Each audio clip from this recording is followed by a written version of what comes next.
There's a crisis happening across the state of North Carolina. Reactionary legislators have taken over the North Carolina General Assembly and have pushed us backwards. On August 13, 2013, North Carolina Governor Pat McCrory signed into law the harshest voter suppression bill in the country.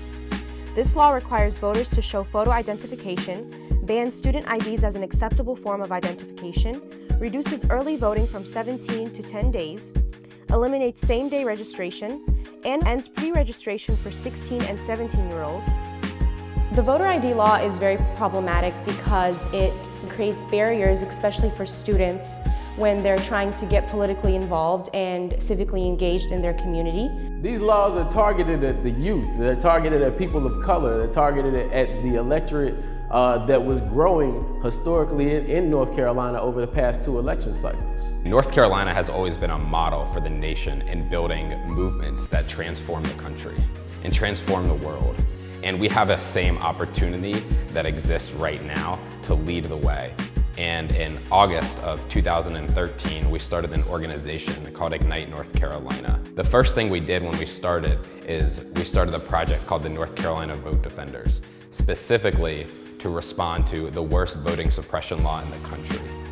The Vote Defender Project was introduced in 2013, and it gave the opportunity for students to get on their campuses and recruit other students to become poll monitors.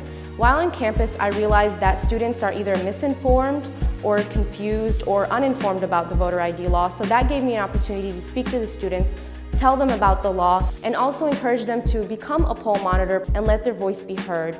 Folks are being trained across the state of North Carolina to be poll watchers, so we can not only monitor county board of elections to advocate for accessible polling locations, but also on election day, we can monitor polls to provide people information, make sure they're at the right place, but also document and record the instances of voter intimidation and what is happening.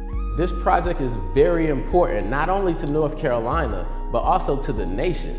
We are laying a blueprint down for any and all states, communities who have had their rights violated, who feel like their voices aren't being heard.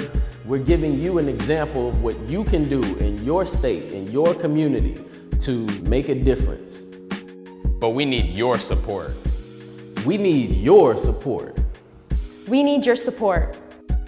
The Koch brothers, Art Pope, and their allies have already put over $10 million into this state for the upcoming federal election.